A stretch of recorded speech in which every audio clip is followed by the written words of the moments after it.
பிரசாந்த் கிஷோர் அவர்கள், அதாவது ஒரு ஹீரோவா பார்த்தவரை வந்து இப்போ கடைசியாக ஜீரோவாக கொண்டாந்து நிறுத்தி வச்சிருக்காங்க. எல்லாம் மக்களோட சாபம் தான், தமிழ்நாட்டு மக்களோட சாபம் தான், வேற என்ன? பிரைம் மினிஸ்டரே கொண்டாந்து விட்டுருக்காரு என்ன அவரு.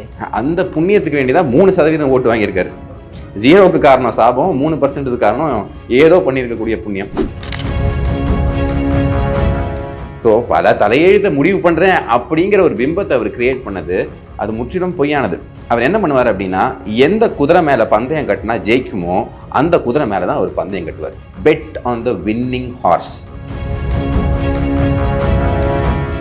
நீங்கள் சினிமாவில் பெரிய ஹீரோவாக இருக்கலாம், உச்சத்தில் இருக்கலாம், ஆனால் வெளியே வந்து இங்கே மக்களை சந்திக்கிறது ரொம்ப முக்கியம். அவனோட இமோஷன்ஸோட கனெக்ட் ஆகிறது ரொம்ப முக்கியம். அது இல்லைன்னா நீங்கள் எவ்வளோ பெரிய வியூக வகுப்பாளராக இருந்தாலும் சரி, எவ்வளோ பெரிய ஹீரோவாக இருந்தாலும் சரி, சக்ஸஸ் ஆகிறது ரொம்பவே கஷ்டம். அதாவது இவ்வளோ கேவலமான தோல்வி அவங்களுக்கு வந்ததே இல்லை. அந்த குடும்பத்துக்கு அரசியல் பாரம்பரியம்னு ஒன்று இருக்குது, ரொம்ப பெரிய அரசியல் பாரம்பரியம். ஆனால் அதை கொண்டு வந்து முச்சந்தியில் விட்டுட்டாங்க அப்படிங்கிறது தான் நிதர்சனமான உண்மை. நெகட்டிவ் பாலிடிக்ஸ் இருக்குது பார்த்தீங்களா, இந்த நெகட்டிவ் பாலிடிக்ஸ்னால காங்கிரஸ் அவங்க மட்டும் தண்ணியில் முழுகாம கூட இருக்க எல்லாத்தையும் கொண்டு போய் தண்ணியில் முழுக வைக்க போறாங்க. 6 மாசமாக ராகுல் காந்தி அவர்கள் ஓட்டுச்சோரின்னு சொன்னதுக்கு இவர் சிம்பிளா ஒரு பதில் சொன்னார். நான் திருடினேங்க, மக்களோட மனசை திருடினேன், முடிஞ்சு. 95 தடவை தோத்துருக்காருங்க. இந்த வடிவேல் அவர்கள் சொல்லுவாங்க பார்த்தீங்களா, விடிஞ்சா 100வது திருட்டு அப்படின்னு போஸ்டர் ஒட்டுற மாதிரி இது ஒரு போஸ்டர் தான் ஒட்டி. யாரும் அதை பற்றி கேட்டக்கூடாது அப்படிங்கிற காரணத்துக்கு வேண்டி இங்கே பாருங்க இவிஎம்ல பிரச்சனை, இங்கே பாருங்க எலெக்ஷன் கமிஷன்ல பிரச்சனை, கணேஷ்குமார் தான் தப்பு பண்ணிட்டாரு, சார் ரிவிஷன் பண்ணக்கூடாது, காஸ்ட் சென்சஸ் வேணும் அப்படின்னு மக்களோட அந்த ஐடியாவை திசை திருப்பிட்டு இருக்காரு.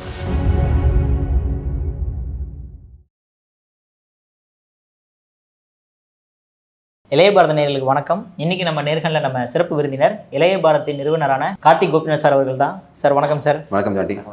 வணக்கம் கௌதம். என்ன ரொம்ப ரொம்ப குஷியாகிற மாதிரி தெரியுது. 200 மேலே ஜெயிச்சுன்றீங்க இதா லைட்டா. ஆனால் பீகாரில் ரொம்ப எதிர்பார்க்கப்பட்ட நபர் யாருன்னு அப்படின்னு பார்த்தோம்னா நம்ம பிரசாந்த் கிஷோர் அவர்கள், அதாவது ஒரு ஹீரோவாக பார்த்தவரை வந்து இப்போ கடைசியாக ஜீரோவாக கொண்டாந்து நிறுத்தி வச்சிருக்காங்க. அது மட்டும் இல்லாமல் ஒரு பிரைம் மினிஸ்டரையும் உருவாக்குனவர், மற்ற ஸ்டேட்ஸில் எல்லாத்தையுமே சீஃப் மினிஸ்டரை கொண்டு வந்து உட்கார வச்சவர், முக்கியமாக நம்ம தமிழ்நாட்டிலே சீஃப் மினிஸ்டர் கொண்டு வந்து உட்கார வச்சுட்டு போனவர், இப்போ கடைசியில் அவங்க ஸ்டேட்டில் அவங்க ஊர்லேயே ஒரு சீட்டு கூட வாங்க முடியாத நிலைமையில் கொண்டு வந்து விட்டாங்களே, என்ன காரணமாக பார்க்குறீங்க இதை நீங்கள்? எல்லாம் மக்களோட சாபம் தான், தமிழ்நாட்டு மக்களோட சாபம் தான், வேற என்ன? எப்படி இருந்த மாநிலத்தில், அதாவது இதுக்கு முன்னாடி கள்ளச்சாராய சாவு ஏதாவது நீங்கள் கேள்விப்பட்டிருப்பீங்களா உங்கள் வயசில்? இல்லை. கேங் ரேப்லாம் தமிழ்நாட்டில் நம்ம கேள்வியே பட மாட்டோம். ஆனால் அந்த மாதிரி சம்பவம்லாம் இப்போ நடந்துக்கிட்டு இருக்கு. அப்போ இந்த மாதிரி ஒரு நிலைமையில் எங்களை கொண்டு வந்து விட்டுட்டீங்களே அப்படின்னு தமிழக மக்களோட சாபம் சும்மாவா விடும்? அதனால தான் இந்த மாதிரி கொண்டு வந்து விட்டாங்க. ஆனால் இருந்தாலுமே ஒரு பிரைம் மினிஸ்டரே கொண்டு வந்து விட்டுருக்காரு என்ன அவரு. அந்த புண்ணியத்துக்கு வேண்டிதான் 3% ஓட்டு வாங்கியிருக்காரு. 0க்கு காரணம் சாபம், 3% காரணம் ஏதோ பண்ணியிருக்கக்கூடிய புண்ணியம்.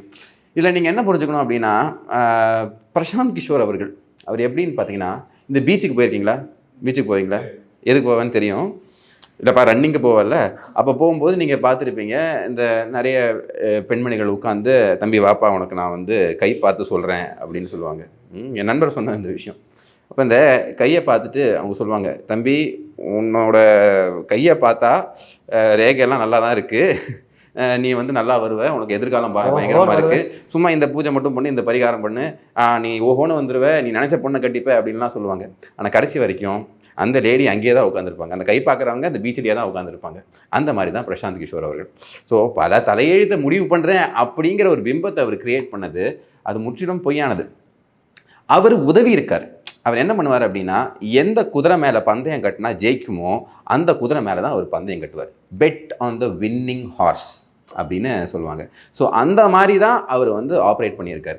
மக்கள்கிட்ட போய் சேர்றது வேற, மக்களோட சென்டிமெண்ட்டை புரிஞ்சுக்கிறது வேற. இவர் ஹார்ட் ஒர்க் பண்ணியிருக்காரா? கண்டிப்பாக பண்ணியிருக்கார். கிட்டத்தட்ட 3000 கிலோமீட்டர் அவர் வந்து போயிருக்காரு. அவர் அடியெல்லாம் பட்டிருக்கு, மயங்கியெல்லாம் விழுந்திருக்காரு. ஆனால் இவர் என்ன பண்ணிட்டாருன்னா, இவர் பண்ண பெரிய தப்பு என்ன அப்படின்னா, இவர் மீடியாவையும் அப்புறமா இந்த ட்விட்டரில் ஆதரவு தெரிவிக்கிறாங்களே அவங்கள ரொம்ப நம்பிட்டார் மக்களை விட. மக்களோட சென்டிமெண்ட்ஸ் என்ன அப்படிங்கிறத நீங்கள் கிளியராக புரிஞ்சுக்கணும். இப்போ நான் உங்களுக்கு ஒரு வீடியோ ஒன்று போட்டு காட்டுங்க. இது வந்து இப்போ ரொம்ப வைரல் ஆகிட்டு இருக்கக்கூடிய வீடியோ. அதாவது உங்களுக்கு தெரியும், எலெக்ஷன் அப்போ எல்லாரும் கொண்டு போய் இந்த தட்டில் இந்த பொட்டெல்லாம் வைப்பாங்க. இவர் அந்த பொட்டை அழிச்சிட்டு போகிறார். இங்கே ஒரு தலைவர் பண்ண மாதிரியே. இங்கே ஒரு தலைவர் இல்லை, ஒரு தலைவர், பல தலைவர்கள் அது ஒரு ஃபேஷனாக வச்சுருந்தாங்க. ஆனால் சரியான அது பதிலடி இருந்திருக்கு. ஏன்னா மக்களோட சென்டிமெண்ட்டை நீங்கள் ஹர்ட் பண்ணுறீங்க. அந்த காணொலி கொஞ்சம் பாருங்கள்.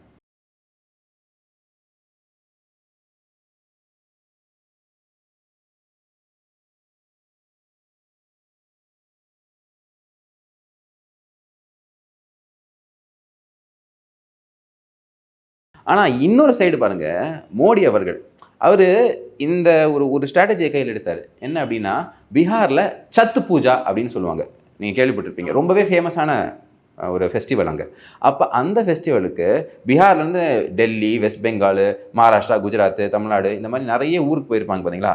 அவங்கெல்லாம் வர்றதுக்கு 100க்கும் மேற்பட்ட ஸ்பெஷல் ட்ரெயின்ஸ். சத் பூஜா பீகாரோட சென்டிமெண்ட்டு. அப்போ நீ வந்து கொண்டாடுறதுக்கு உனக்கு ஸ்பெஷல் ட்ரெயின்ஸ், அதில் பாட்டு கீட்டு போட்டு பயங்கரமாக அதை செலிப்ரேட் பண்ணிட்டாங்க. இப்போ மக்களோட சென்டிமெண்ட்ஸ் தான் இங்கே ரொம்ப முக்கியம். நீங்கள் எவ்வளோ பெரிய ஸ்ட்ராட்டஜிஸ்டாகலாம் இருக்கலாம். பிரசாந்த் கிஷோர் அவர்கள் வெஸ்ட் பெங்கால் எலெக்ஷன்ஸில் மம்தா பானர்ஜி கூட ஒர்க் பண்ணியிருக்காரு. அதே மாதிரி நிதிஷ்குமார் கூட ஒர்க் பண்ணியிருக்காரு. ஏன் பாரத பிரதமர் நீங்கள் சொன்ன மாதிரி நரேந்திர மோடி அவர்கள் கூடயும் ஒர்க் பண்ணியிருக்காரு. ஆனால் அதெல்லாம் முக்கியம் கிடையாதுங்க. அதெல்லாம் உங்களுக்கு உங்கள் ரெஸ்யூமேல ஒரு ஆட் ஆன் தான். உங்கள் மேஜரான ஸ்கில் என்ன அப்படின்னு பார்த்தீங்கன்னா, மக்கள்கிட்ட போய் கனெக்ட் ஆகும். அந்த இடத்துல இவர் மிஸ் ஆகிட்டார். 2018 என்ன பண்ணுறாரு அப்படின்னு பார்த்தீங்கன்னா, இவருக்கு தெரிஞ்சிருச்சு, ஓகே நம்ம எலெக்ஷன் விஷயத்தை புரிஞ்சுக்கிட்டோம், அதனால் ஒரு கட்சியில் போய் சேருவோம் அப்படின்னு சொல்லிட்டு ஜேடியூவில் போய் சேர்றாரு. நிதிஷ்குமார் கூட போய் சேர்றாரு. ஆனால் அங்கே அவரால் நிலைக்க முடியல. அந்த மக்களோட சேர்ந்து அவரால் அரசியல் பண்ண முடியல. அதனால தான் 2020 சிஏஏவை காரணம் காட்டி வெளியே வந்துட்டார். சிஏஏக்கு வந்துட்டு நிதிஷ்குமார் அவர்கள் ஆதரவு தெரிவிக்கிறாரு அப்படிங்கிறதுனால இவர் அங்கேருந்து அப்படியே வெளியே வந்துட்டார். ஸோ அங்கேருந்து பார்த்தீங்க அப்படின்னா, இந்த ஜன்சுராஜ் பார்ட்டியை குறிப்பாக அவர் என்ன பண்ணுறாரு அப்படின்னா, மகாத்மா காந்தி அவர்களோட பிறந்த நாள் அன்னைக்கு, அதுலேயும் அரசியல் இருக்குது. என்ன அப்படின்னு பார்த்தீங்கன்னா, பிஜேபி மகாத்மா காந்திக்கு முக்கியத்துவம் கொடுக்க மாட்டேங்குது, நான் வந்தேன்னா நான் ஒரு நியூட்ரல் பொலிட்டிஷியனாக இருப்பேன், நான் மகாத்மா காந்திக்கு முக்கியத்துவம் கொடுப்பேன் அப்படின்னு சம்பாரனில் அவரோட அந்த ஜன்சுராஜ் பார்ட்டி ஆரம்பிக்கிறார். சம்பாரன் ஏன் ரொம்ப முக்கியம் அப்படின்னா, அந்த இடத்துல தான் வந்து காந்திஜி தன்னோட சத்தியாகிரகம் ஆரம்பிக்கிறார். Champaran Satyagraha one of important சத்தியாகிராஸ். அப்போ பீகாரில் அந்த இடத்துல அவர் ஸ்ட்ராட்டஜிக்காக ஆரம்பிக்கிறார். பட் ஆனால் போக போக போக அவருக்கு அந்த கேல்வனைஸ் பண்ண முடியல பப்ளிக் சப்போர்ட்டை. பப்ளிக் கூட இவர் கனெக்ட் ஆகிறது நிப்பாட்டிறார். அதனால தான் 238 43 5 தொகுதி தான் அவர் கண்டெஸ்ட் பண்ணல, 238 இடங்களில் கண்டெஸ்ட் பண்ணி அவரோட ஓட்டு சதவீதம் 3% ஆயிருக்கு. ஸோ இதுலேருந்து என்ன தெரியுது அப்படின்னு பார்த்தீங்கன்னா, நாம் 4 எலெக்ஷனில் ஹெல்ப் பண்ணிட்டோன்னா நாம் ஜெயிச்சிட முடியும் அப்படிங்கிற ஒரு தவறான எண்ணம் வரக்கூடாது. நீங்கள் கேட்டீங்க ஹீரோ டு ஜீரோ. ஹீரோ வெளியே, ஹீரோ நீங்கள் சினிமாவில் பெரிய ஹீரோவாக இருக்கலாம், உச்சத்தில் இருக்கலாம், ஆனால் வெளியே வந்து இங்கே மக்களை சந்திக்கிறது ரொம்ப முக்கியம். அவனோட இமோஷன்ஸோட கனெக்ட் ஆகிறது ரொம்ப முக்கியம். அது இல்லைன்னா நீங்கள் எவ்வளோ பெரிய வியூக வகுப்பாளராக இருந்தாலும் சரி, எவ்வளோ பெரிய ஹீரோவாக இருந்தாலும் சரி, சக்ஸஸ் ஆகிறது ரொம்பவே கஷ்டம். ஆனால் இந்த பீகார் எலெக்ஷனுக்காக வந்து தமிழ்நாட்டிலேருந்து சிஎம் அவர்கள் கனிமொழி அவர்கள் தான் போயிருந்தாங்கன்னா, ஆனால் அவங்க போய் பிரச்சாரம் பண்ண இடத்துல எல்லாமே எல்லா தொகுதியிலையும் தோல்வி அடைஞ்சிருக்காங்கண்ணா. இது எப்படி நான் பார்க்குறீங்க? அதாவது இந்த ஃபோட்டோ முதல்ல நீங்கள் போட்டு காட்டுங்க, நல்லா போட்டு காட்டுங்க. அதாவது வடிவேல் அவர்கள் இந்த கைப்புள்ள கட்டையில் போகிற வரையும் வேறு எந்த வண்டிலையும் போக மாட்டான் அப்படின்னு நடுவில் இப்படி நிற்பார் பார்த்தீங்களா, கிருப்பா. ரைட் சைடில் ராகுல் காந்தியும் இந்த சைடு தேஜஸ்வி யாதவும், டே அண்ணனை கை தாங்காமல் கூட்டு போகடா, பீகாரில் வேறு ரோடு சரியில்லை அப்படிங்கிற மாதிரி சைடில் நின்று ஒரு பெரிய ஒரு பில்டப்பை கொடுத்துக்கிட்டு இருந்தாங்க. முன்னாடி வேறு கனிமொழி அக்கா அப்படி நின்று பார்த்துட்டு, ஆஹா இவர் பாட அவர் ஆட ஒரே கூத்தாக இருக்கும் அப்படிங்கிற மாதிரி இவங்கெல்லாம் உட்காந்து போகும்போதே நமக்கு தெரியும், ஆஹா இது கரெக்டாக எங்கேயோ கொண்டு போய் வண்டியை கவுத்துற போகிறாங்க அப்படின்னு. அந்த வண்டி சேஃபாக போயிடுச்சு. ஆனால் அந்த மகாகட்பந்தன் அப்படிங்கிற வண்டி போய் கீழே விழுந்து 4 டயரும் பிச்சுக்கிட்டு போயிடுச்சு. இதுதான் நடந்திருக்கு. ஸோ இதற்கு காரணம் என்ன அப்படின்னு பார்த்தீங்கன்னா, ஃபர்ஸ்ட் ஆஃப் ஆல் இவங்களுக்கும் அவங்களுக்கும் ஒரு ஒற்றுமையே கிடையாதுங்க. எத்தனை தடவை இங்கே இருக்கக்கூடிய அரசியல்வாதிகள் பீகாரில் இருக்கக்கூடிய மக்களை கேவலமாக பேசியிருக்காங்க. என்னெல்லாம் பேசியிருக்காங்க நீங்கள் சொல்லுங்க பார்ப்போம். என்னெல்லாம் சொல்லியிருக்காங்க? பானிபூரி விற்கிறவன், பில்டிங் கட்டுறவன், கக்கூஸ் கழுவுறவன், ஓகேங்களா, அதுக்கப்புறமேட்டு என்ன ஆன் ப்ராக் போட்டு துப்பி திரிகிறவன், இதெல்லாம் திமுகவோட மூத்த தலைவர்கள் பேசியிருக்காங்க. அப்போ இந்த விஷயம்லாம் அங்கே ரெசனேட் ஆகுமா ஆகாதா? அப்போ இந்த விஷயங்கள்லாம் அங்கே போய் மக்களுக்கு சேர்த்துருக்கோம்ல. இதுதான் உன்னை பற்றி யோசிச்சிருக்கான், இப்போ உங்கள் ஊருக்கே வரான், அந்த மேலே தெருவே இல்லை அங்கே பிரச்சனை பண்ணி இங்கே பிரச்சனை பண்ணி இப்போ கடைசியில் நம்ம தெருவுக்கே வந்திருக்காங்க மாதிரி. இப்போ இதெல்லாம் பேசின விஷயங்கள் அவன் கண்மடியை வந்து போகுமா இல்லையா? அப்போ வரும்போது வணக்கத்தை வச்சு பானிபூரி, பேல்பூரி, சமோசாலாம் கொடுத்துட்டு போகணும். அப்புறம் குத்துன்னு குத்தி முடிச்சு விட்டாங்க. இதில் என்ன வேடிக்கையான விஷயம் அப்படின்னு பார்த்தீங்கன்னா, திரு ஸ்டாலின் அவர்கள் தேஜஸ்வி யாதவை பற்றி பேசுறது கொஞ்சம் கேளுங்களேன். பீகார் சட்டமன்ற தேர்தலில் நீங்கள் வெற்றி பெற்ற பிறகு நடைபெறக்கூடிய வெற்றி விழா கூட்டத்தில் நிச்சயமாக உறுதியாக நானும் பங்கேற்பேன். நன்றி, வணக்கம். அதாவது ஜெயிச்சதுக்கு அப்புறம் அந்த விழாவை சிறப்பிக்கிறதுக்கு என்ன கூப்பிடணும் அப்படின்னு ஒரே இடம். நீங்கள் கண்டிப்பாக ஜெயிக்கிறீங்க, உங்களுக்கு எலெக்ஷன்லாம் எதுக்குங்க, நீங்கள் ஜெயிச்சிட்டீங்க, போங்க டே எங்கே வந்துட்டடா அப்படின்னு சொல்லி அனுப்பிச்சு கடைசியில் பார்த்தீங்கன்னா அதாவது இவ்வளோ கேவலமான தோல்வி அவங்களுக்கு வந்ததே இல்லை. அந்த குடும்பத்துக்கு அரசியல் பாரம்பரியம்னு ஒன்று இருக்குது, ரொம்ப பெரிய அரசியல் பாரம்பரியம். ஆனால் அதை கொண்டு வந்து முச்சந்தியில் விட்டுட்டாங்க அப்படிங்கிறது தான் நிதர்சனமான உண்மை. இதில் வேடிக்கையான விஷயம் என்ன அப்படின்னு பார்த்தீங்கன்னா, தேஜஸ்வி யாதவ்கிட்ட ஒரு கேள்வி கேட்டிருக்காங்க. அதாவது, சார் இந்தியாவிலே பெஸ்ட் சிஎம் யாருன்னு. வேறு யார், நம்ம அண்ணன் ஸ்டாலின் தான். அப்போ ஸ்டாலின் அவர்களை நம்பர் 1 சிஎம்னு சொன்னால் அப்போ நீ எப்படி இருப்ப அப்படின்னு மக்கள் யோசிப்பாங்களா மாட்டாங்களா? देश का बेस्ट चीफ मिनिस्टर आप किसे मानते हैं? करंट में हमको लगता है कि स्टालिन. ஒருத்தர் நம்மளை கேவலமாக திட்டிகிட்டு இருக்கான், ஒருத்தர் நம்ம ஊருக்காரங்களை அவ்வளோ அசிங்கமாக பேசிக்கிட்டு இருக்கா, அப்படி அந்த கட்சிக்காரங்கெல்லாம் சேர்ந்து நம்மளை கேவலமாக பேசிக்கிட்டு இருக்கான், அப்படி அவரை பெஸ்ட் சிஎம்னு சொன்னீங்கன்னா உங்களுக்கு எப்படி நம்ம ஆதரவு கொடுப்போம்? அப்படிங்கிற ஒரு முரண் தான், ஐடியாலஜிக்கல் நான் காங்க்ருவன்ஸ்னு சொல்லுவாங்க. அவர் சொல்கிறதுக்கும் அவங்க செய்கிறதுக்கும் எந்த விதமான இதுவும் இல்லை. இதை பீகார் மக்கள் கிளியராக புரிஞ்சுக்கிட்டாங்க. அதனால் திரு ஸ்டாலின் அவர்களுக்கு நாங்கள் ஒரு வேண்டுகோள் என்ன வச்சுக்கிறோம் அப்படின்னா, பீகாரில் போய், அதாவது இந்த எஸ்ஜே சூர்யா சொல்லுவார் பார்த்தீங்களா, மாப்பிள்ள நீங்கள் எப்படி இந்த மாதிரி கோமாளி வேஷம்லாம் போட்டு குழந்தைங்களை என்டர்டெயின்மெண்ட்டாக வச்சுருக்கீங்களோ அதே மாதிரி நாளைக்கும் பண்ணுங்க அப்படிங்கிற மாதிரி வெஸ்ட் பெங்காலுக்கும் நீங்கள் போகணும். அங்கேயும் போய் மம்தா தீதி கிட்ட நீங்கள் பேசணும். அங்கே இருக்கக்கூடிய மக்கள்கிட்ட உங்களுக்கு தெரிஞ்ச பங்காளியில் அப்படின்னு பேசுவார் பார்த்தீங்களா, அந்த மாதிரி ஏதாவது ஒரு முயற்சி எடுக்கணும். அப்போ தான் பாஜக அங்கே அமோக வெற்றி கொள்ளும் அப்படிங்கிறதுல எந்த விதமான பாட்ச கருத்தும் இல்லை. இதில் இன்னொரு வேடிக்கையான விஷயம் என்னென்னா, திமுகவை பற்றி பேசும்போது காங்கிரஸை பற்றியும் நம்ம அங்கே பேசியானோம். தமிழ்நாடு காங்கிரஸ் இப்போ பீகாரில் காங்கிரஸ் தோத்துட்டாங்க. அப்போ அந்த தோல்வியை என்ன சொல்லணும்? ஆர்ஜேடி மக்கள், காங்கிரஸ் இருக்கக்கூடிய மற்ற தலைவர்கள்லாம் என்ன சொன்னாங்கன்னா, இந்த தோல்வி நம்ம இன்ட்ராஸ்பெக்ட் பண்ணணும், நாம் இதை உற்று கவனிக்கணும் அப்படின்னு. ஆனால் இங்கே இருக்கக்கூடிய செல்வ பெருந்தகை அவர்கள் என்ன சொன்னார்னு மட்டும் கொஞ்சம் பார்த்துவாங்க. தோல்வின்னு சொல்ல முடியாது, வெற்றி வாய்ப்பு இழந்திருக்காங்கன்னு சொல்றாங்க. இந்த ஸ்டேட்மெண்ட்டை பற்றி நீங்கள் என்ன நினைக்கிறீங்க? இதுதாங்க திமுக கூட ரொம்ப க்ளோஸாக பழகக்கூடாதுங்கிறது. திமுக காரங்க என்ன சொன்னாங்க, முத்துசாமி அவர்கள் என்ன சொன்னாங்க ஞாபகம் இருக்கா? குடிகாரன்னு சொல்லக்கூடாது, எனக்கு செமக்கம் வரும், மது பிரியர்கள்னு சொல்லணும். எப்படி? மது பிரியர்கள்னு சொல்லணும். புரியுதுங்களா? அதே மாதிரி நோயாளின்னு சொல்லக்கூடாது, ரொம்ப தவறுங்க. அப்படிலாம் நோயாளிக்கு பதிலாக என்ன சொல்லணும்? மருத்துவ பயனாளிகள். அப்படி சொன்னா எல்லா நோயும் உடனே கூடாமாயிரும். ஏங்க இது கூட தெரியாம இருக்கீங்க. கிட்னி திருட்டுன்னு சொல்லிடவே கூடாது, நான் சொல்லணும். கிட்னி முறைகேடுன்னு சொல்லணும். ஸோ இந்த மாதிரி உள்ளுக்குள்ள ஓட்டிக்கிட்டு இருக்கக்கூடிய ஆட்களோட கூடவே பயணிச்சா இது தோல்வியாக தெரியாது, இது வெற்றியை தழுவ விட்டுட்டோம் அப்படிங்கிற மாதிரி தான் தெரியும். ஸோ இந்த நிலைமையில தான் இப்போ திமுகவோட கூட்டணி காங்கிரஸும் திமுகவால் தேஜஸ்வி யாதவும் இருக்காங்க. இது வரவேற்கக்கூடிய ஒரு விஷயம்தான். மறுபடியும் இவர் வெஸ்ட் பெங்கால் போகணும் அப்படின்னு மறுபடியும் ஒரு தாழ்மையான வேண்டுகோளாக வச்சுக்கிறோம். அண்ணா, நேற்று மோடி அவர்கள் டெல்லியில் பேசியிருக்காருண்ணே, அது முக்கியமான அம்சங்களை பற்றி நீங்கள் அதை சொல்லுங்கள். ஏன் உங்களுக்கு ஹிந்தி தெரியாது போடா கேங் தானே நீங்கள்? ஆமாண்ணா. அதாவதுங்க, இது ஒரு இமோட்டிவ் விஷயம், ரொம்ப ஒரு இமோஷ்னலான ஒரு விஷயம். நான் ஒரு ஃபோட்டோ உங்களுக்கு காட்டுறேன், இதை போடுங்க. இந்த ஃபோட்டோ பார்த்து நீங்கள் சொல்லுங்கள், இந்த ஃபோட்டோ எப்போ எடுத்தது? 2024 தேர்தல் முடிவு வரும்போது எக்ஸ்பெக்ட் பண்ண அளவுக்கு ஜெயிச்சது பிஜேபி தான், எக்ஸ்பெக்ட் பண்ண அளவுக்கு ரிசல்ட் வராதனால மோடி அவர்களோட அந்த முகம் இருக்குது பார்த்தீங்களா, அதை பாஜக காரங்க மட்டும் இல்லை, தேசத்தின் மக்களும் மறக்க மாட்டாங்க. அந்த சோகம் இருந்தது. இவ்வளோ நான் பண்ணியும் எங்கே கோட்டை விட்டோம் அப்படிங்கிற கவலை இருந்தது. இன்னொரு சைடு பார்த்தீங்கன்னா ஒன்றுமே ஜெயிக்கலை, ஓரளவுக்கு தான் ஜெயிச்சிருக்காங்க. பாஸ் மார்க் வாங்கின ராகுல் காந்தி சரி, அந்த கூட்டம் சரி, ஆட்டம் பாட்டம் கொண்டாட்டம்னு ஒரு 10 நாள் செலிப்ரேஷன். டிஃப்ரென்ஸ் பாருங்கள். ஸோ இந்த மோடி அவர்களின் முகம் மக்கள் மனசில் இருந்திருக்கு. அதனால தான் அதுக்கப்புறம் வந்த எல்லா எலெக்ஷனும் பாருங்கள், ஹரியானாவாக இருக்கட்டும், டெல்லியாக இருக்கட்டும், மகாராஷ்டிரா இருக்கட்டும், பீகாராக இருக்கட்டும், ஸ்வீப்னா ஹிஸ்டாரிக்கல் ஸ்வீப்பு. பிஜேபி பீகாரில் இந்த மாதிரி ஹையஸ்ட் வந்ததே கிடையாது, சிங்கிள் லார்ஜஸ்ட் பார்ட்டியாக வந்ததே கிடையாது.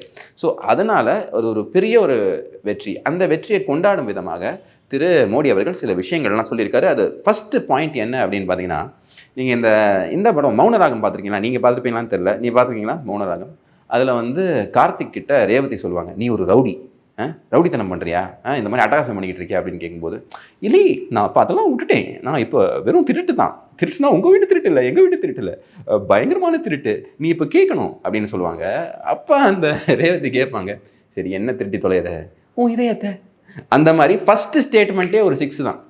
6 மாதமாக ராகுல் காந்தி அவர்கள் ஓட்டுச்சோரி ஓட்டுச்சோரி ஓட்டுச்சோரி ஓட்டுச்சோரின்னு சொன்னதுக்கு இவர் சிம்பிளாக ஒரு பதில் சொன்னார், நான் திருடினேங்க, மக்களோட மனசை திருடினேன், முடிஞ்சு. இது இளைஞர்கள் கற்றுக்க வேண்டிய ஒரு டெக்னிக். உங்கள் மேலே பொய்யான குற்றச்சாட்டுகள் தொடர்ந்து வச்சுக்கிட்டே இருப்பாங்க. இவர் மேலே என்னெல்லாம் குற்றச்சாட்டுகள் வச்சாங்க தெரியுமா? மௌத்கா சோதாகர் அப்படின்னாங்க. யார்? சோனியா காந்தி அவர்கள். இதே மாதிரி ஓட்டுச்சோரி அப்படின்னாங்க. ரேப்பை தவிர கொலை கொள்ளை எல்லா குற்றச்சாட்டும் இவர் மேலே வச்சுருக்காங்க. ஆனால் இவர் எந்த நேரத்தில் தேவையோ அந்த நேரத்தில் தான் பதில் கொடுத்துருக்காரு. இது ஃபஸ்ட்டு பாயிண்ட். அப்போ இவ்வளோ பெரிய ப்ரோபகேண்டாவை வின் பண்ணி தான் அவர் அதுக்குண்டான பதிலடி கொடுத்துருக்காரு. ரெண்டாவது முக்கியமான விஷயம் என்ன அப்படின்னு பார்த்தீங்கன்னா, ஒரு ஃபார்முலாவை இன்ட்ரடியூஸ் பண்ணியிருக்காரு, MY ஃபார்முலா. இந்த MY ஃபார்முலாங்கிறது பீகாரில் கான்ஸ்டண்ட்டாக ஆர்ஜேடி கையில் எடுத்துருக்கக்கூடிய ஒரு விஷயம். அந்த MYக்கு ஒரு புது மீனிங் கொடுத்துருக்காரு. MYனா என்ன, ஆர்ஜேடி என்ன யூஸ் பண்ணும், Muslim vote bank, Yadav vote bank. அதாவது மத அடிப்படையில் ஒரு ஓட் பேங்க்கு, ஜாதி அடிப்படையில் ஒரு ஓட் பேங்க். இந்த MY இவர் என்ன பண்ணிட்டாருன்னா, இந்த எலெக்ஷனில் அதை அப்படியே அதுக்கு அர்த்தத்தையே மாற்றிட்டார். என்ன சொல்கிறாருன்னா, எம்னா மகிழா, பெண்கள். பெண்கள் நமக்கு பெருவாரியாக ஆதரவு தெரிவிச்சிருக்காங்க, அதுக்கு நான் தலை வழங்குறேன். அதே மாதிரி இளைஞர்கள் நம்ம கூட நிற்கிறாங்க. அவங்க இந்த சார் ரிவிஷனில் ரொம்ப பார்ட்டிசிபேட் பண்ணியிருக்காங்க, எல்லாம் பெருவாரியாக வந்து ஓட் போட்டிருக்காங்க. அதாவதுங்க பெண்களை பற்றி பேசும்போது 71% ஓட்டு போட்டிருக்காங்க, one of the highest.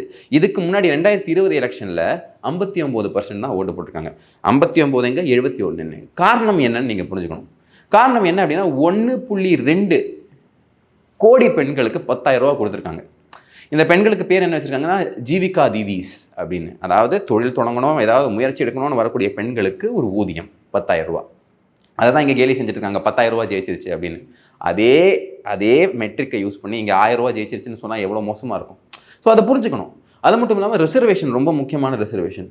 35% government ஜாப்ஸில் பெண்களுக்கு ரிசர்வேஷன், 50% பஞ்சாயத் பாடிஸில் இந்த பெண்களுக்கு ரிசர்வேஷன். இது 2018 பிளான் பண்ணி இந்த நிதிஷ்குமார் அவர்கள் கொண்டு வந்துட்டார்.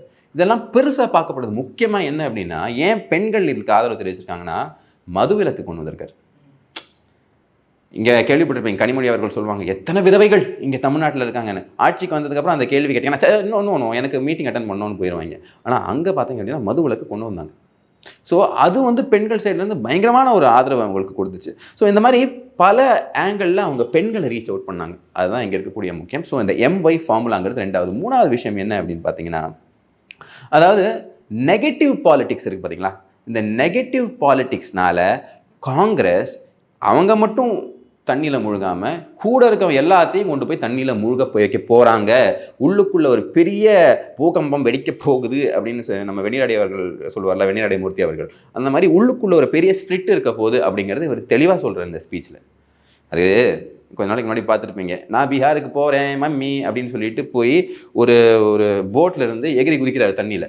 அவர் என்ன நினச்சிட்டாருன்னா, இந்த போட்லேருந்து தண்ணியில் எகிரி குதிக்கிறது, இந்த புஷ்அப்ஸ் எடுக்கிறது, அப்புறம் அந்த ஆர்ம்ஸை டைட்டாக போட்டு காட்டுறது, இந்த ஆர்ம்ஸை விரித்து காட்டுறது, இதெல்லாம் பார்த்து ஓட்டு விழுந்துடும் நினச்சிருக்காரு. இன்னும் சிறுபிள்ளையாகவே இருக்கியப்பா அப்படிங்கிற மாதிரி அவர் என்ன சொல்கிறாருன்னா, மோடி அவர்கள் கொஞ்ச நாளைக்கு முன்னாடி ஒருத்தர் தண்ணியில் குதிச்சாரு, இப்போ கூட இருக்கிறவங்க எல்லாத்தையும் கொண்டு போய் தண்ணியில் அவர் தள்ளி விட்டுக்கிட்டு இருக்காரு அப்படிங்கிற அந்த முக்கியமான விஷயம் சொல்கிறார். இது ஏன் இங்கே முக்கியம் அப்படின்னு பார்த்தீங்கன்னா, ஒரு பக்கம் காங்கிரஸ் எப்படி சர்வைவ் ஆகுறதுன்னு நம்ம புரிஞ்சுக்கணும். காங்கிரஸ் தன்னோட இருப்பை தக்க வச்சுக்கிறதுக்கு மற்ற கட்சியோட ஓட் பேங்கை சாப்பிட பார்க்குது. ஏன்னா அதனால சர்வைவ் பண்ண முடியல. அதனால் ஆர்ஜேடி இங்கே டிஃபெண்ட் பண்ணுது, அங்கே பார்த்தீங்கன்னா சிவசேனா உத்தவ் தாக்கரே ஃபேக்ஷனை டிஃபெண்ட் பண்ணுது, இங்கே பார்த்தீங்கன்னா மம்தாவை டிஃபெண்ட் பண்ணுது, டெல்லியில் பார்த்தீங்கன்னா ஆம் ஆத்மி பார்ட்டி டிஃபெண்ட் பண்ணுது. ஸோ எல்லாரையுமே அண்டி பிழைக்கக்கூடிய பெஸ்ட் எக்ஸாம்பிள் தமிழ்நாட்டில் பார்த்தீங்கன்னா அறிவாலயத்துக்கு கொஞ்சம் எக்ஸ்டென்ஷன் பண்ணி ஒரு சின்ன ஒரு ஆஃபீஸ் போட்டால் காங்கிரஸ் அவங்க சந்தோஷமாக இருப்பாங்க, எதுக்கு சும்மா வந்துட்டு போகணும் அப்படிங்கிற மாதிரி தான் அவங்க பொழைச்சிக்கிட்டு இருக்காங்க. ஆனால் இந்த சைடில் திரு மோடி அவர் என்ன சொல்கிறாருன்னா, திரு நிதிஷ்குமார் அவர்களை பார்த்து சுஷாசன் பாபு அப்படிங்கிறாரு.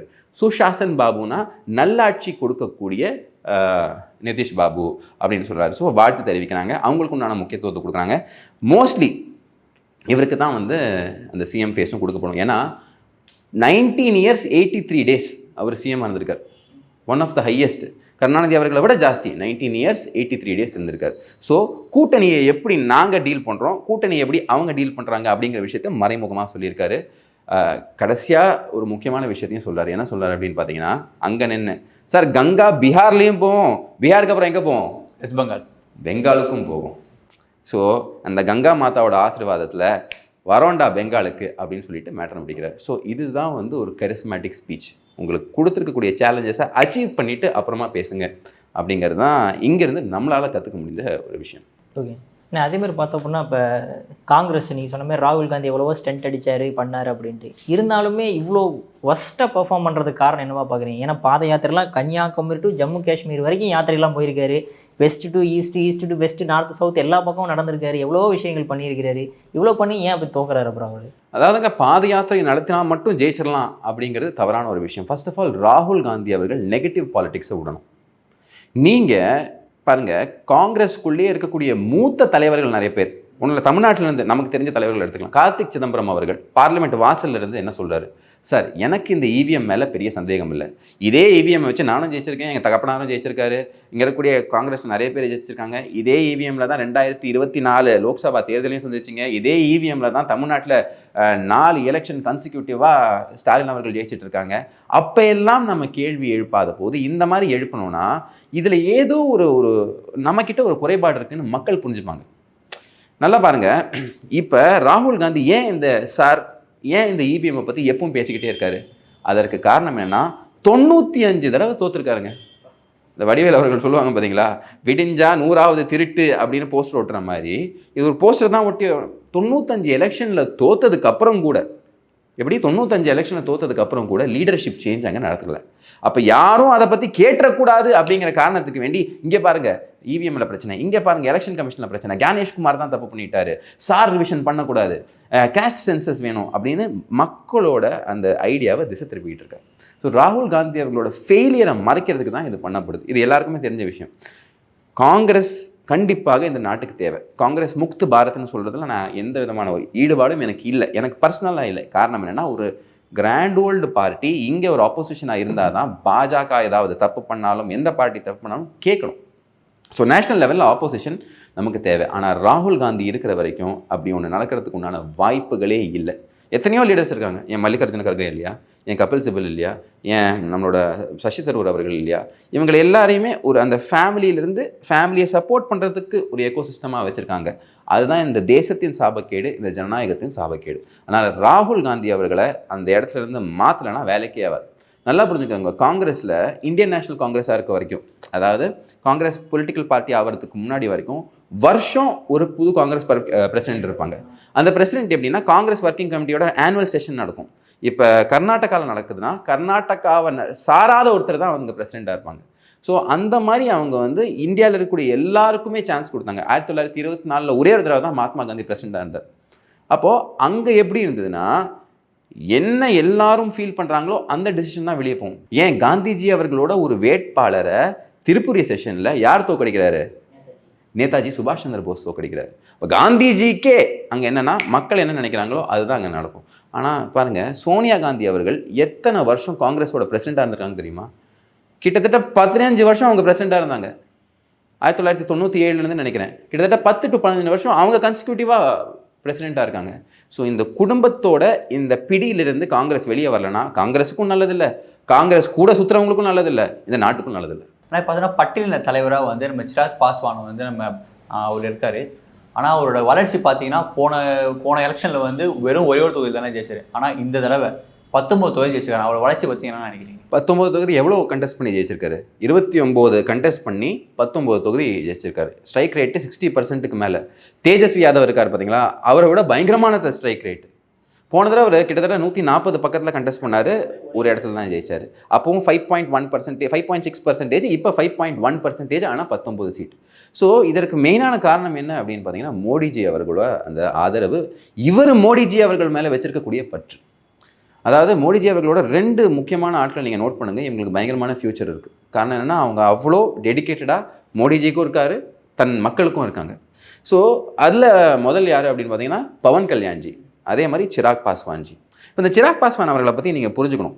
அவருக்கு ஒரு 43 வயசு இருக்கும். இவர் ராம்விலாஸ் பாஸ்வான் அப்படிங்கிற யூனியன் மினிஸ்டரோட பையன்.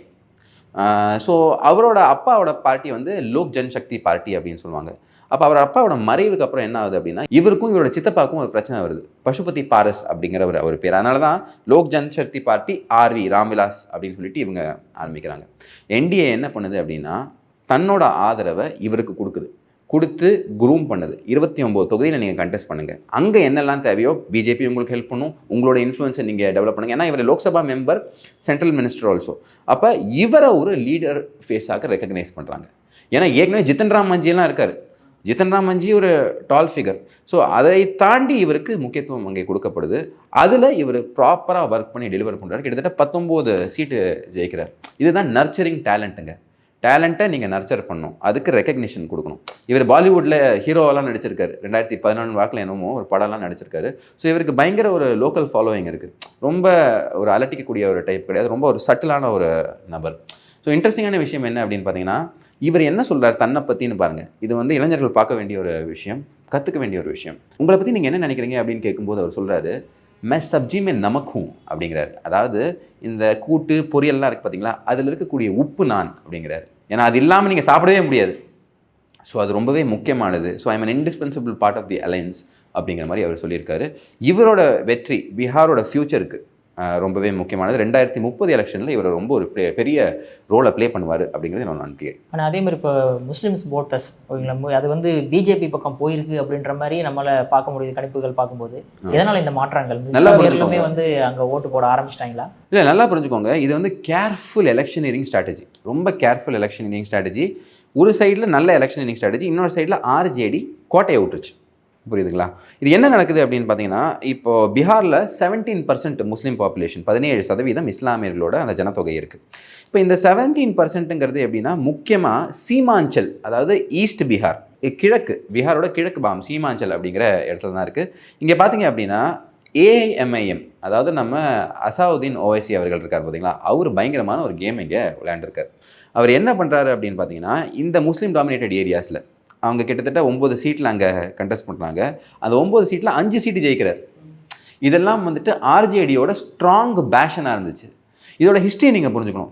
ஏன் வந்துட்டு இஸ்லாமியர்கள் ஆர்ஜேடிக்கு போகிறாங்க? ஏன்னா எம்வைனா முஸ்லீம் யாதவ்னு சொல்கிறீங்களா, ஏன் அவங்க போகிறாங்க அப்படின்னு பார்த்தீங்கன்னா, உங்களுக்கு எல்லாருக்கும் தெரியும், அத்வானிஜி ஒரு பெரிய ரத யாத்திரை நடத்தினார். அந்த ரத யாத்திரை நடக்கும்போது அப்போ தான் வந்து ஒரு மாதம் ஆகுது லல்லு பிரசாத் யாதவ் சீஃப் மினிஸ்டராக வந்து. அப்போ இதில் ஒரு ஆப்பர்ச்சுனிட்டி பார்க்குறாரு, பொலிட்டிக்கல் ஆப்பர்ச்சுனிட்டி பார்க்குறாரு. அவர் ரத யாத்திரையை வந்து பீகாருக்குள்ளே கொண்டு வரும்போது, நான் லால் கிருஷ்ண அத்வானியை அரெஸ்ட் பண்ணுவேன், இது வந்து கம்யூனல் டிவைட் பண்ணுது அப்படின்னு சொல்லிட்டு, நான் வந்து முஸ்லீமின் பாதுகாவலன்னு சொல்கிறாங்க பார்த்தீங்களா, அந்த மாதிரி அவர் வந்து என்ன பண்ணுறாரு அப்படின்னு பார்த்தீங்கன்னா, இவரை அரெஸ்ட் பண்ணுறாரு. இது ரொம்பவே பெரிய ஒரு விஷயமா பார்க்கப்படுது. அப்போ நான் உங்களோட ப்ரொடெக்டர், நான் உங்களுக்கு இந்த பிஜேபி உள்ள வந்துடும், அதனால் எனக்கு ஓட்டு போடுங்க. அதை எப்படி ப்ரொஜெக்ட் பண்ணாங்க அப்படின்னு பார்த்தீங்கன்னா, நான் மட்டும் தான் இருக்கேன், பிஜேபி உள்ள வந்துடும், நான் தான் அவன் பாதுகாவலன், எனக்கு அந்த ஆப்பர்ச்சுனிட்டியை கொடுங்க அப்படின்னு சொல்லிட்டு அதை என்ன பண்ணியிருக்காரு அப்படின்னா, இவர் உடைச்சிருக்காரு. புரியுதுங்களா? ஏன்னா நான் சொன்ன மாதிரி லல்லு பிரசாத் யாதவுக்கு 1990க்கு அப்புறம் பயங்கரமான சப்போர்ட் இருக்குது. 2010 மட்டும் ஒரு தடவை ஒரு ஸ்வீப் வந்துச்சு. அதை தாண்டி எப்பவுமே ஓட் பண்ணிட்டு இருந்தாங்க. ஆனால் 2020 என்ன ஆகுது அப்படின்னு பார்த்தீங்கன்னா, இதே மாதிரி அசாவுதீன் ஓவைசி இங்கே வராரு, வந்து பிரச்சாரம் பண்ணுறாரு. பிரச்சாரம் பண்ணி 4 சீட்டு ஜெயிக்கிறாங்க. அந்த 4 சீட் என்ன பண்ணுறாங்கன்னா ஆர்ஜேடி பக்கம் போயிடுறாங்க. ஆனால் இந்த தடவை எலெக்ஷனில் அந்த ஆர்ஜேடி கிட்ட போய் எந்த விதமான பிரயோஜனம் இல்லை அப்படின்னு அவங்களுக்கு தெரியுது. ஸோ ஓவைசி ஒரு பெரிய ரோல் ப்ளே பண்ணியிருக்காரு. சரி, ஏன் சார் அவங்க இந்த மாதிரி ஒரு ரோல் ப்ளே பண்ணியிருக்காங்க அப்படின்னு பார்த்தீங்கன்னா, இதுக்கு 2 மெயின் ரீசன்ஸ் இருக்குது. என்ன அப்படின்னு பார்த்தீங்கன்னா, தேஜஸ்வி யாதவ் இவங்களுக்கு தேவையான முக்கியத்துவத்தை கொடுக்கல. அவர் என்ன நினச்சிட்டாருன்னா, இந்த வக்ஃப் ஆக்ட் இருக்குது பார்த்தீங்களா, அதை நான் எதிர்க்கிறேன், அதனால எனக்கு இஸ்லாமியர்கள் ஆதரவு கொடுத்துருவாங்க. இதான் நெகட்டிவ் பாலிடிக்ஸ், புரிஞ்சுக்கோங்க. ரெண்டாவது என்னென்னா, நீங்கள் யார் டெப்யூட்டி சீஃப் மினிஸ்டராக கொடுக்குறீங்க? 2% பாப்புலேஷன் இருக்கவனுக்கு டெப்யூட்டி சீஃப் மினிஸ்டராக கொடுக்குறேன் அப்படின்னு சொல்லிங்க. 17% பாப்புலேஷன் அங்கே இருக்கும். அப்போ எங்களுக்கு ரெப்ரசன்டேஷன் இல்லை. இதை தான் அரசியல் என்ன சொல்லுவாங்க அப்படின்னா, இன்விசிபிளைசேஷன் அப்படிங்கிற ஒரு டேர்மை காயின் பண்ணுறாங்க. எப்படி இன்விசிபிளைசேஷன்? அதாவது கண்ணுக்கு தெரியாமல் போயிடுறோம். ஓட்டு வாங்குற வரைக்கும் இங்கே வராங்க, அதுக்கப்புறம் கண்ணுக்கு தெரியாமல் போயிடும். இதே தேஜஸ்வி யாதவ் அவங்களுக்கு மினிஸ்ட்ரியில் ஒரு இடத்த கேரண்டி பண்ணியிருந்தாருன்னு வச்சுக்கோங்க, விஷயமே வேறு. ஸோ எப்படி இங்கே ஓட்டு பண்ணி பிரயோஜனம் இல்லை, அதனால் நம்ம ஆள் ஒருத்தர் அங்கேருந்து வந்திருக்காரு, அவர் வந்து நம்மளெல்லாம் கன்சாலிடேட் பண்ணுறாரு, அவருக்கு ஓட்டு பண்ணணும்னு சொல்லிட்டு எல்லாமே என் பிளாக் ஓட்டிங் பண்ணிட்டாங்க. அதனால தான் இவங்களை வந்துட்டு பிஜேபியோட பி டீம் அப்படின்னு சொல்லிக்கிட்டு இருக்காங்க. ஒரு விதத்தில் இது பிஜேபிக்கு ஹெல்ப் தான் பண்ணியிருக்கு. ஆனால் இந்த 5 சீட்டு இந்த சைடு போயிருந்தாலும் பெருசாக ஒரு டிஃப்ரென்ஸ் வந்திருக்காது. ஸோ இந்த சீமாஞ்சல் ரீஜனில் அந்த 5 சீட்டு போயிருந்தாலும் பெரிய டிஃப்ரென்ஸ் வந்திருக்காது. ஆனால் அந்த சீமாஞ்சல் ரீஜனில் நீங்கள் பார்த்தீங்க அப்படின்னா, அங்கேயும் இப்போ பிஜேபி நிறைய சீட்ஸ் வின் பண்ணியிருக்கு. ஸோ அதனால் இஸ்லாமியர்கள், அதாவது 40% மேலே இருக்கக்கூடிய இடத்துல தான் ஓவைசி கண்டெஸ்ட் பண்ணுறாரு. அந்த 40% எல்லாருமே என்ன பண்ணியிருக்காங்க அப்படின்னா, ஓவைசிக்கு ஆதரவு கொடுத்துருக்காங்க. 25% 40% இஸ்லாமியர்கள் இருக்கக்கூடிய இடங்களும் இருக்குது. அங்கேயும் பார்த்தீங்க அப்படின்னா என்டிஏ பாதி சீட்ஸை வின் பண்ணியிருக்கு. ஸோ இந்த பழைய எம்ஒய் ஃபார்முலா ஒர்க் அவுட் ஆகாது அப்படிங்கிறதுக்கு சிறந்த எடுத்துக்காட்டு இதுதான். ஆனால் இப்போ கடைசி கொஸ்டின் என்னன்னா, 25 வயசு பொண்ணு மைத்ரே தாக்கூர் அவங்க வந்து பிஆர்ல ஜெயிச்சிருக்காங்கண்ணா, இது எப்படி நான் அதாவது உங்களுக்கு என்ன வயசாச்சு? 25 வயசு. எனக்கு என்ன வயசாச்சு? 30க்கு மேலே வயசாச்சு. பட் ஒரு 25 வயசு பொண்ணு இதை வின் பண்ணியிருக்காங்கன்னா ஃபஸ்ட்டு நீங்கள் என்ன பண்ணணும்? பெண்ணியம் பேசுகிறவங்க, முற்போக்கு பேசுகிறவங்க பாராட்டணுமா இல்லையா? ஒன்றும் இல்லை, நம்ம பிரியா அக்கா மேயர் ஆகினாங்க. அவங்க என்ன செயல்படுறாங்க, அப்புறம் எவ்வளோ பர்சன்டேஜ் ஒர்க்கு முடிஞ்சிருக்கு அப்படிங்கலாம் தெரியலனா கூட பெண்ணுக்கு நம்ம ஆதரவு தெரிவிக்கணும்ல. ஏன்னா பெண்கள் அரசியலுக்கு வரதே பெரிய விஷயங்க. என்னெல்லாம் ஆப்ஜெக்டிஃபை பண்ணுறான், பாடி ஷேமிங் பண்ணுறான், அவனை வேறு கண்ணோட்டத்தில் பார்க்குறான், அதெல்லாம் இருக்குது. ஸோ இதை ஃபஸ்ட்டு வர வைக்கணும். இதையும் இங்கே கேலி செஞ்சுட்ருக்காங்க. 25 வயசு பொண்ணு போய் என்ன பண்ண போகுதுன்னு. 21 வயசில் இந்தியன் லா படி ஒருத்தன் கலெக்டர் ஆகலாம், ஒரு டிஸ்ட்ரிக்டே பார்த்துக்கலாம். அப்போ ஒரு கான்ஸ்டிடுவன்சி ஒரு பெண் பார்த்துக்க முடியாது, நீங்கள் எப்படி சொல்கிறீங்க? ஸோ இந்த ஒரு வெற்றி இருக்குது பார்த்தீங்களா, இந்த ஒரு பெண்ணோட வெற்றி கிட்டத்தட்ட 11,500 votes டிஃப்ரென்ஸில் ஜெயிக்கிறாங்க. ஒரு பெரிய விஷயம். அப்போ இந்த ஒரு வெற்றி எதை காட்டுது அப்படின்னா, பிஜேபி மெரிட்டுக்கு ஆதரவு கொடுக்குது. ஜன் பிரியதா அப்படின்னு சொல்லுவாங்க, லோக் ஜன் பிரியதா. அதாவது மக்கள் உங்களை விரும்புகிறாங்களா, வா அரசியலில் வந்து பண்ணி அந்த பாப்புலாரிட்டி யூஸ் பண்ணி நீ ஓட்டாக கன்வெர்ட் பண்ணு, அங்கே வந்து மக்களுக்கு வேலை செய் அப்படின்னு சொல்கிறாங்க. அப்படியே கட் பண்ணுங்கள், தேஜஸ்வி யாதவ் இருக்கார் பார்த்தீங்களா, அவரோட கான்ஸ்டிடியூவன்சி, அந்த கான்ஸ்டிடியூவன்சியில் அவங்க அம்மா ராப்ரி தேவி பிரச்சாரம் பண்ண போகிறாங்க. மக்கள் செம்ம கொந்தளிச்சிட்டாங்க. எங்கே உங்கள் பையன் வரவே மாட்டேங்கிறாரு, இங்கே வந்து பீகார்மே பாடாயதா நீ ஆயதா, அதாவது இங்கே வந்து பெரிய ஒரு வெள்ளம் வரும்போது ஆளை காணோம், ஆனால் இப்போ எலெக்ஷனுக்கு மட்டும் வந்து நின்றீங்க அப்படிங்கிற கேள்வி எழுப்புறாங்க மக்கள். ஸோ மக்கள் விழிப்புணர்வோடு இருக்காங்க. இந்த பொண்ணு அங்கே லோக்கலில் எல்லாரையும் போய் பார்க்குது, எல்லாரையும் தேங்க் பண்ணுது. அங்கே மக்களை அவங்க விரும்புகிறாங்க. ரியாலிட்டி ஷோலேருந்து வந்திருக்கு, ஒரு டேலண்ட் இருக்குது. ஸோ இந்த மாதிரி வித்தியாசமான ஒரு சட்டசபை வந்தால் தான் அது நல்லாயிருக்கும். ஸோ இதற்கு பின்னாடி அமித்ஷா அவர்களோட ஒரு கேம் இருக்குது, உங்களுக்கு தெரியுமான்னு தெரியல. அதாவது ஒரு 25 வயசு பொண்ணை ஒரு கான்ஸ்டிடுவன்சியில் கண்டெஸ்ட் பண்ண விட்டா அங்கே இருக்கக்கூடிய மூத்த தலைவர்கள்லாம் என்ன கடுப்பாகும், பயங்கர கடுப்பாயிட்டாங்க. அதெல்லாம் ஆதரவு தெரிவிக்க முடியாது சொன்ன உடனே திரு அமித்ஷா அவர்கள் அவங்க எல்லாருக்கும் ஃபோன் பண்ணி பேசி அவங்கள கன்வின்ஸ் பண்ணி பீகார் எலெக்ஷன்ஸில் மட்டும் கிட்டத்தட்ட 46 என்கேஜ்மெண்ட்ஸ் அவருக்கு இருந்திருக்கு. அதுதான் வந்து சாணக்கியர்கள், அதுதான் அந்த பூத்து அளவில் போய் சேருது. ஸோ அந்த மெட்டிகுலஸ் ஒர்க் இருக்குது பார்த்தீங்களா, எங்கெல்லாம் கொஞ்சம் பிரச்சனை வருதோ ஆரப்போடு, உனக்கு தேவையானது கிடைக்கும், ஆனால் இது கட்சிக்கு இப்போ தேவை அப்படின்னு சொல்லியிருக்காங்க. ஸோ இந்த அலிநகர் கான்ஸ்டிடுவன்சியில் அவங்க வின் பண்ணது ரொம்ப பெரிய விஷயமா இருக்குது. அலிநகர் கான்ஸ்டிடுவன்சியோட பேரை நான் வின் பண்ணால் சீதா நகர்னு மாற்றுவேன்னு சொல்லியிருக்காங்க. அதை தாண்டி அவங்க நிறைய நற்பணிகள் மக்களுக்கு பண்ணணும், ஜெயிச்சதை ப்ராப்பராக யூட்டிலைஸ் பண்ணணும் அப்படிங்கிறது என்னோட ஒரு வேண்டுகோளாக இருக்குது. சூப்பராக எக்ஸ்பிளைன் பண்ணிங்கண்ணே. உங்கள் பொன்னான நேரத்தை இளைய பாதமையில் ஒதுக்குனதுக்கு மிக்க நன்றிண்ணே. நன்றி, வணக்கம், ஜெயஹிந்த்.